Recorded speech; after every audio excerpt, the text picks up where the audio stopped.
Friends, welcome to our channel. Latest ఎపిసోడ్లో ఏం జరగబోతుందో ముందుగానే తెలుసుకుందాం. ఫ్రెండ్స్, డైలీ సీరియల్ నోటిఫికేషన్ కోసం ఛానల్ని సబ్స్క్రైబ్ చేసుకోండి ఫ్రెండ్స్. అండ్ పక్కనే ఉన్న బెల్ ఐకాన్ని క్లిక్ చేసి ఆల్ ఆప్షన్ని సెలెక్ట్ చేసేయండి. ఇక కావ్య తిరిగి ఇంటికైతే వస్తుంది కదా. వచ్చేసరికి అపర్ణాదేవి ఇంట్లో పట్టు చీరలన్నీ పెట్టి పెళ్లి హడావడి అయితే మొదలు పెట్టేస్తుంది. ఇదంతా చూసిన కావ్య కన్నీళ్లు పెట్టుకుంటుంది. ఇక ఒక్కరోజు మాత్రమే పెళ్ళి ఉంది, నేను పెళ్ళిని ఆపాలి అంటే మాయ స్పృహలోకి రావాలి అని చెప్పి కావ్య లోపలికైతే వెళ్ళిపోతుంది.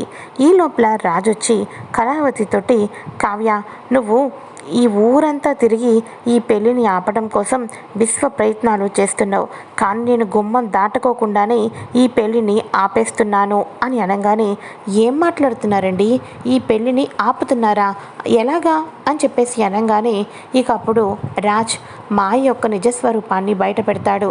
తను మాయ కాదు, చిత్ర అని. నిజం గనక తప్పులు ఒప్పుకొని వెళ్ళకపోతే తన తండ్రి పోలీస్ స్టేషన్లో కటకటాలు పాలవుతాడని చెప్పేసి అన్ని నిజాలు బయట పెట్టాను.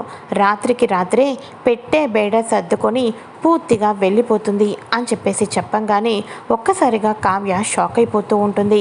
అయితే ఇక ఇదిలా ఉండగా అదే సమయంలో చిత్ర నిజంగానే లగేజ్ అంతా ప్యాక్ చేసుకొని ఇంటి నుంచి వెళ్ళిపోవాలని రెడీ అవుతూ ఉండగా రుద్రాని గదిలోకి అయితే వస్తుంది. ఇదేంటి ఈ టైంలో ఉన్న పలంగా లగేజ్ సర్దుకొని ఎక్కడికి బయలుదేరుతున్నావు అని అనగానే, నేను ఈ ఇంటి నుంచి వెళ్ళిపోతున్నాను ఆంటీ అని చెప్పి అనగానే, ఏంటి ఈ ఇంటి నుంచి వెళ్ళిపోతున్నావా, నీకేమైనా పిచ్చి పట్టిందా అని అనగానే, పిచ్చి కాదంటీ, పిచ్చి కాదు, భయం. రాజ్ బెదిరించిన మాటలతోటి ఇక నా తండ్రి జైలుకి వెళ్తాడని నాకు అర్థమైపోయింది. రాజ్కి నా ఆడిన ఆట అంతా తెలిసిపోయింది ఆంటీ. నా ఫ్లాష్ బ్యాక్ ఏంటో, నేను ఇంటికి ఎందుకు వచ్చానో, నాకు డబ్బు ఎంతవరకు అవసరమో, మా తండ్రి ఎటువంటి వాడో, ప్రతిదీ ఇప్పటిదాకా దాచిపెట్టిన ప్రతిదీ తెలిసిపోయింది. ఇక ఈ ఇంట్లో ఉంటే నేను కూడా జైలుకి వెళ్తాను, అందుకని ఇక నా వల్ల కాదు ఇవన్నీ కూడా, ఈ తలనొప్పులను నేను భరించలేను అని చెప్పేసి చిత్ర లగేజ్ అంతా సర్దుకుంటూ ఉంటే అప్పుడు ఒక్కసారిగా రుద్రాని, చిత్ర ఏం చేస్తున్నావో నీకు అర్థమవుతుందా, దేవుడు పైనుంచి కాసుల పేల వర్షం కురిపిస్తూ ఉన్నప్పుడు నువ్వు ఒక్కసారిగా కళ్ళు మూసుకొని నడిస్తే ఎలా ఉంటుంది అని నటించినట్టు ఉంది అని అనగానే, ఏం మాట్లాడుతున్నారంటే మీరు అని అనగానే, మరి ఏం మాట్లాడమంటావు చిత్ర, ఒక్క రోజు ఆగావే అంటే దెబ్బకు నీ ప్రాబ్లమ్స్ అన్నీ సాల్వ్ అయిపోతాయి. రేపు ఒక్కరోజు ఓపిక పట్టు, 24 గంటల సమయం, ఆ 24 గంటల లోపల నీకు రాజ్కి పెళ్ళైపోతుంది. పెళ్ళైన తర్వాత తాళిబొట్టు ఉంచుతావో తీసేస్తావో, ఈ ఇంటి నుంచి వెళ్ళిపోతావో నీ ఇష్టం. కానీ పెళ్ళి చేసేసుకున్నావనుకో, నీకు ఎప్పుడు కావాల్సి వస్తే అప్పుడు, ఎంత లక్షలు కావాల్సి వస్తే అన్ని లక్షలు నీకు ఎప్పుడు పడితే అప్పుడు నీ అకౌంట్లోకి వస్తూనే ఉంటాయి. అసలు ఈ ఇంటి కొడల హోదాలోనే నువ్వు ఉంటావు. మంచి బంగారం లాంటి ఇటువంటి రోజుని వదులుకొని మళ్ళీ నా పాత ఇంటికి వెళ్తాను, కష్టాలు పడతాను, కన్నీళ్ళు పడతానంటావేంటి చిత్ర, ఇంత కష్టపడ్డావు, రేపు ఒక్కరోజే కదా అని అనగానే, అబ్బా ఆంటీ ఇవన్నీ నాకు తెలీదా, ఇవన్నీ తెలిసే కదా నేను ఈ ఇంట్లోకి అడుగు పెట్టాను అని అనగానే, మరి ఇంకేంటి నీ ప్రాబ్లం అని చెప్పేసి రుద్రాన్ని అడగంగానే, మా డాడ్ని పోలీసులు వెతుకుతున్నారు, కానీ ఇప్పుడు రాజ్ మా డాడ్ని పోలీసులకు అప్పచెప్పేస్తాడు, అదే నా భయం అని చెప్పేసి అనగానే, అవునా రాజు నిన్ను ఏంటి ఇంకా పెట్టేబేడ సర్దుకొని వెళ్ళలేదు అని అడిగాడే అనుకో, నువ్వు ఒకే ఒకటి సమాధానం చెప్పు, నేను వెళ్ళకపోతే నువ్వు నా తండ్రిని పోలీసులకు అప్పచెప్తావు, అంతే కదా, చేసుకో రాజ్. కాకపోతే నా తండ్రిని నువ్వు నిజాలు చెప్పి పోలీసులకు అప్పచెప్పేటప్పుడు మరి నేను కూడా నిజాలు చెప్పకపోతే ఎలాగూ, కాబట్టి అసలు నీది తప్పు లేదు అని వెళ్తూ వెళ్తూ మీ నాన్న సుభాషే తప్పు చేశాడని అపర్ణ ఆంటీకి ఒక మాట చెప్పేసే వెళ్తాను అని ఒక్క చిన్న జలకి దెబ్బకి కుక్కిన పెనిలా పడుంటాడు అని చెప్పేసి అనగానే, అవునంటీ మీరు చెప్పింది కూడా నిజమే, రేపు ఒక్కరోజు ఇలా ఉన్నాను అనుకోండి, ఎల్లుండి నుంచి నేను ఆడిన నాటకం ఎవడు ఆడినా నన్ను ఎవరు అడ్డుపడరు, ఇదే చేస్తాను అని చెప్పేసేసి ఒక్కసారిగా చిత్ర నిర్ణయాన్ని అడ్డు పెట్టుకొని మానేస్తుంది. ఇక వెంటనే ఆంటీ రేపు ఒక్కరోజే కదూ అని అనగానే, పిచ్చిదానా రేపు ఒక్కరోజే, పెళ్ళి ఆపడానికి కూడా ఎవరి తరం కాదు, ఎందుకంటే ఆ నిజమైన మాయ ఎట్టి పరిస్థితుల్లోనూ ఈ ఇంట్లో అడుగు పెట్టలేదు, ఎందుకంటే చావు బతుకుల మధ్య హాస్పిటల్లో ఉండుంటుంది. నేను ఇచ్చిన డాష్కి నాకు తెలిసి చావుని వెతుక్కుంటూ పైలోకానికి ఈ పాటికి వెళ్ళిపోయే ఉంటుంది. అంతా రెడీ చేసి నేను పెడితే చివరాఖరిలో నేను ఉండను అంటున్నావు, హ్యాపీగా ఉండు అని చెప్పేసి రుద్రాని అక్కడి నుంచి గదిలో నుంచి బయటకు వస్తూ ఉండగా మన కావ్య ఈ డిస్కషన్ మొత్తాన్ని వినేసి షాక్ అయిపోతుంది. వీళ్ళు తప్పు చేయని నా భర్త దగ్గరకు వచ్చి బ్లాక్మెయిల్ చేస్తారా? ఈ యాక్సిడెంట్ చేసింది రుద్రాని గారా?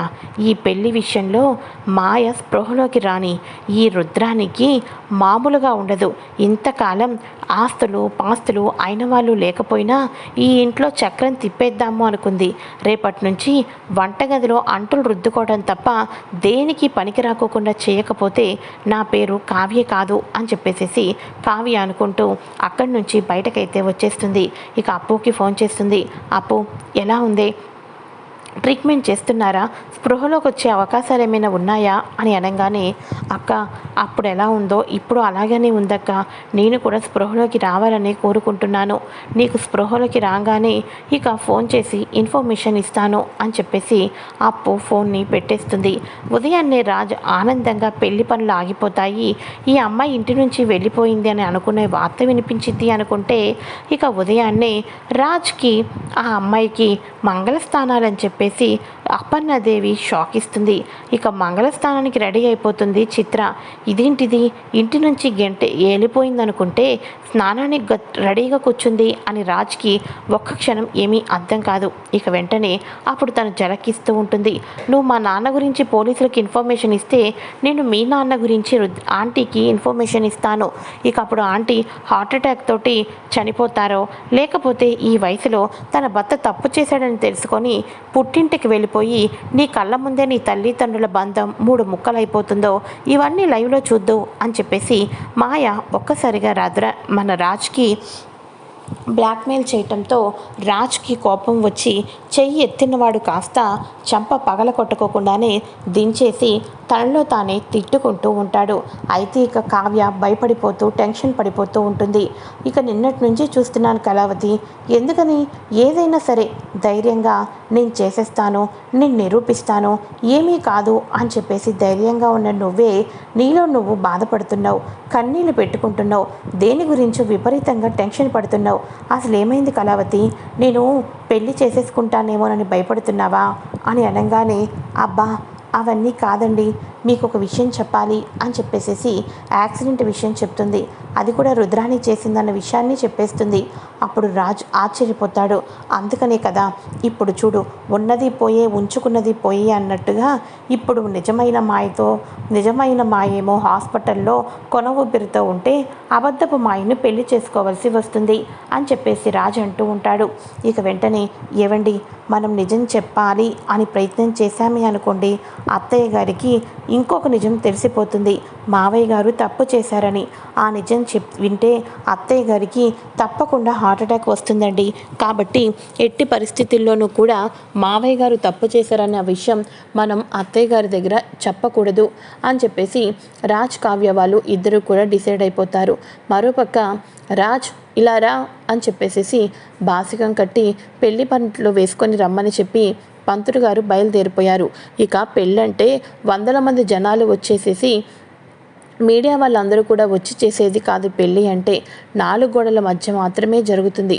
కాబట్టి ఎవరు రారు, ఎవరు హడావడి చేయరు. మీరిద్దరూ పీటల మీద కూర్చొని పంతులు గారు మంత్రాలు చదువుతూ ఉంటే ముహూర్తానికి తాలిబొట్టు కట్టడం మాత్రమే రెడీ అయి ఉండాలి. వెళ్ళు మాయా, నువ్వు కూడా వెళ్ళి త్వరగా ఈ చీర కట్టుకునిరా అని అనగానే అలాగే ఆంటీ అని చెప్పేసి మాయ చీర కట్టుకోవడానికి వెళ్తుంది. రాజు డ్రెస్ వేసుకుంటూ తనలో తాను చాలా బాధపడిపోతూ ఉంటాడు. అదే సమయంలో కావ్య లోపలికి వస్తుంది. కావ్య లోపలికి రావడంతో రాజుకి ఈ పెళ్ళికి ఇంకొక పావుగంట మాత్రమే ఉంది కళావతి, పావుగంటలో మన జీవితాలు ఏమవుతాయో, ఎటువైపుకి వెళ్తాయో, ఏం దారి తీస్తాయో నాకైతే అర్థం కావటం లేదు అని చెప్పేసి అంటూ ఉంటాడు. రాజ్ ఆ మాటలకు కావ్య ఒకటి గుర్తుపెట్టుకోండి, మనం ఏం చేసినా, మనం ఎటువంటి నిర్ణయాలు తీసుకున్నా, ఎటువైపు అడుగులు వేసినా ఈ ఇంటి గౌరవ ప్రతిష్టను నిలబెట్టడం కోసం, మీ అమ్మగారి ప్రాణాలను నిలబెట్టడం కోసం అన్నది మర్చిపోకండి అని చెప్పేసి కళావతి చెప్పంగానే ఎప్పుడు కూడా కళావతిని ఇక ఏదో ఒక మాటతోటి బాధ పెడుతూ కళావతి మీద ప్రేమ చూపించని రాజ్ ఒక్కసారిగా కళావతిని హక్ చేసుకుంటాడు. హక్ చేసుకొని కన్నీళ్లు పెట్టుకుంటాడు. కళావతి, ఒకప్పుడు నువ్వంటే ఏంటో పూర్తిగా అర్థం చేసుకోలేకపోయాను.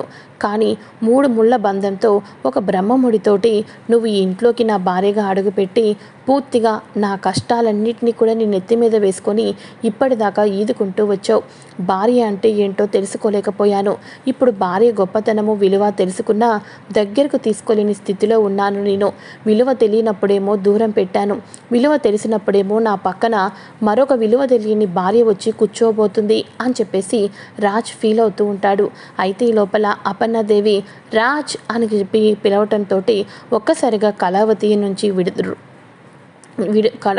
నుంచి దూరం అయిపోయి ఇక రాజ్ అయితే కిందకి వెళ్తూ ఉంటాడు. ఇలా కిందకి వెళ్తూ ఉంటే కావి కూడా కన్నీళ్ళు పెట్టుకుంటూ దిగమింగుకుంటూ కిందకైతే వస్తుంది. కిందకు వచ్చేసరికి ఒక్కసారిగా రుద్రాని, పంతులు గారు ఆ మంత్రాలు త్వరగా చదవండి అని చెప్పేసేసి తెగ హడావడి చేసేస్తూ ఉంటుంది. ఇక పంతులు గారు మంత్రాలు చదువుతూ ఉంటారు. చివరి క్షణంలో ఒక్కసారిగా ముహూర్త సమయానికి అప్పు వచ్చేసేసి మాయ భర్తను ఇంటికైతే తీసుకొని వస్తుంది. అప్పుడు మాయ, నన్ను క్షమించండి సుభాష్ గారు అని చెప్పేసేసి సుభాష్ గారి కాళ్ళ మీద పడి, ఈ బిడ్డకు మీకు సంబంధం ఉంది అని మీరు తప్పు చేశారని మీ నుంచి ప్రతి సంవత్సరం డబ్బును తీసుకుంటూ వచ్చాను. కానీ నిజం చెప్పాలంటే ఈ బిడ్డకి మీకు ఏ సంబంధము లేదు. కుటుంబం కోసం మీరు ప్రాణాన్నైనా ఇస్తారు, అటువంటిది అడిగినంత డబ్బు ఇవ్వరా అని చెప్పేసేసి చాలా తెలివితేటలతో ప్రతి క్షణం మోసం చేసి డబ్బులను పోగు చేసుకునే మాలాంటి వాళ్లకు కుటుంబం గురించి ఇంత ప్రేమను, కుటుంబ గౌరవం కోసం ప్రాణాన్ని పణంగా పెట్టే మీలాంటి వాళ్ళను చూసి మైనస్లతో ఆడుకోవాలని ప్రయత్నం చేశాం. ఆ భాగంగానే బిడ్డ మీ తండ్రి అని అబద్ధాలు చెప్పి ఫోటోలన్నీ మాఫింగ్ చేసి మిమ్మల్ని మోసం చేశాం.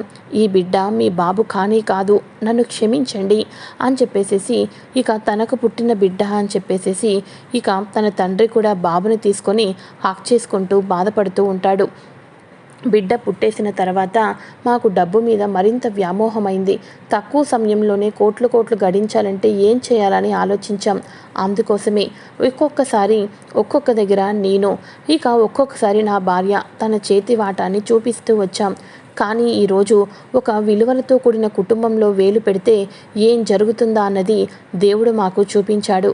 అందుకని అనుకుంటా నాకు ఈ రకంగా యాక్సిడెంట్ చేసి దేవుడు జీవితం అంటే ఏంటో తెలిసేటట్టు చేశాడు అని చెప్పేసి ఇక మన మాయ చెప్తూ ఉంటుంది. మాయ చెప్పిన మాటలతో ఒక్కసారిగా అపర్ణాదేవి షాక్ అయిపోతుంది. అసలు ఏం జరుగుతుందండి ఇక్కడ? ఈ అమ్మాయి ఏంటి? మీరు తన్న తండ్రి కాదని చెప్పడం ఏంటి? అయినా మీలాంటి వాళ్ళ మీద నిందలు వేయటం ఏంటి అని చెప్పేసి మన అడుగుతూ ఉంటుంది అపర్ణ. అప్పుడు అపర్ణాదేవికి ఇంతకాలం నిజం చెప్పాలని ఆరాటంతో ఉన్న సుభాష్ అవకాశం వచ్చింది అని అపర్ణతోటి ఫస్ట్ నుంచి ఇప్పటిదాకా ఏం జరిగింది, రాజ్ పెళ్లి రోజు నాడు ఉరివేసుకోవాలనుకోవటం, ప్రాణాలు తీసుకోవాలనుకోవటం, రాజ్ తను తప్పు చేయకపోయినా బాబును తన కొడుకుగా పరిచయం చేసి ఇంటికి తెచ్చుకోవటం, రాజ్ ఏ తప్పు చేయకపోయినా ఇక ఇంట్లో ఏం జరిగిందో తెలుసుకొని కావ్యకు నిజం తెలిసిన తర్వాత కూడా అపర్ణ అత్తయ్య ఆరోగ్యం బాగుండాలంటే, అపర్ణ అత్తయ్య ఈ ఇంట్లో మహారాణిలాగా తన మాటే శాసనంలాగా ఉండాలి అంటే నీ మీద కానీ నా మీద కానీ మచ్చ ఉండకూడదు అనుకుంది.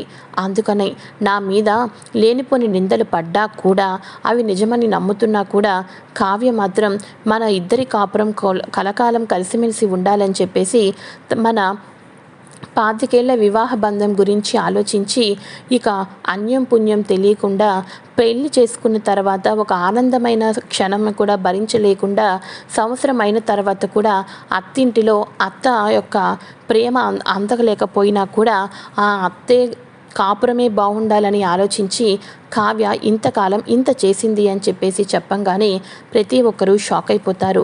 ప్రతి ఒక్కరూ కూడా రాజును అనవసరంగా అనుమానించామని క్షమాపణ చెప్తూ ఉంటారు. అయితే ఒక్కసారిగా కళావతి బాబుని తీసుకొని వాళ్ళు వెళ్ళిపోతారు. ఇక మమ్మల్ని క్షమించమని చెప్పేసేసి నిజమైన చిత్రను పోలీసులకు అప్పచెప్తామని చెప్పదెబ్బ కొట్టంగానే దీని అంతటికీ కూడా కారణం రుద్రాణి గారే నన్ను ఇంటికి తీసుకుని వచ్చి పెట్టారు. ఈ ఇంట్లో అందరూ ఒక తాటి మీద నడుస్తుంటుంటే రుద్రాణి గారు మాత్రం మీ అందరికీ కూడా వెన్నుపోటు పొడుస్తున్నారు అని చిత్ర రుద్రాణి నిజస్వరూపం బయట పెట్టేసి ఇక ఆ ఇంటి నుంచి వెళ్ళిపోతుంది. అయితే ఇంట్లో ఉన్న వాళ్ళందరూ రుద్రాణిని తిట్టడమేతో కాకుండా రాజుకి క్షమాపణ చెప్తూ కళావతి గురించి మాట్లాడేసరికి ఇంట్లో ఎవరికి ఎక్కడా కూడా కావ్య కనిపించదు. అపర్ణాదేవి ఇప్పటిదాకా కావ్య ఇక్కడే ఉండాలి కదా, ఏమైపోయింది అని చెప్పేసేసి అందరూ కావ్య కోసం వెతుకుతూ ఉంటారు. కానీ కావ్య ఈ రోజుతో నిజం తెలిసిపోయిందని చెప్పేసి ఇక దుగ్గిరాల వారి ఇంటి మీద ఎటువంటి మచ్చలు లేవు అని తెలుసుకొని ఇక ఇంతకాలం తన అత్తయ్య తన కోడలుగా అంగీకరించకపోయినా కూడా తన అత్త గురించి పరితపిస్తూ చివరాఖరకు తన అత్త మాటల ప్రకారమే తన అత్తకు ఎప్పుడో చెప్తుంది కదా, నా భర్త మీద పడ్డ నిందను తొలగించిన తర్వాత అప్పుడు గుమ్మం దాటి బయటకు వెళ్తానని చెప్పేసి అందుకోసం కావ్య ఎవరికీ చెప్పా పెట్టుకోకుండా గుడికైతే వెళ్ళిపోతుంది. ఇక అందరూ అంతా వెతుకుతూ ఉంటారు. తర్వాత కావ్య గుడి దగ్గర అయితే కనిపిస్తుంది మన రాజ్కి అయితే. మరి ఇక్కడితో ఎపిసోడ్ ముగుస్తుంది. తర్వాతి ప్రోమోలో సుభాష్ అయితే పెళ్ళయింది, ఒక సంతోషం లేదు, ఒక సుఖం లేదు, ఒక ఆనందం లేదు, ఒక ఎంజాయ్మెంట్ లేదు. ఇకనైనా ఏ గోళా లేకోకుండా ప్రశాంతంగా ఇద్దరు కూడా హనీమూన్కి వెళ్ళి రండి, ఇవి మీ హనీమూన్ టికెట్స్ అని చెప్పేసి కావ్యరాజ్ చేతిలో హనీమూన్ టికెట్స్ పెడతారు రానున్న ప్రోమోలో. మరి హనీమూన్కి వెళ్ళిన తర్వాత కావ్యరాజ్ సేఫ్గా ఉండబోతున్నారా లేదా, ఏం జరుగుతుందో తెలుసుకోవాలి అనుకుంటే తప్పకుండా ఛానల్ని సబ్స్క్రైబ్ చేసుకొని పక్కనే ఉన్న బెల్ ఐకాన్ని క్లిక్ చేసి ఆల్ ఆప్షన్ని సెలెక్ట్ చేసేయండి. Thanks for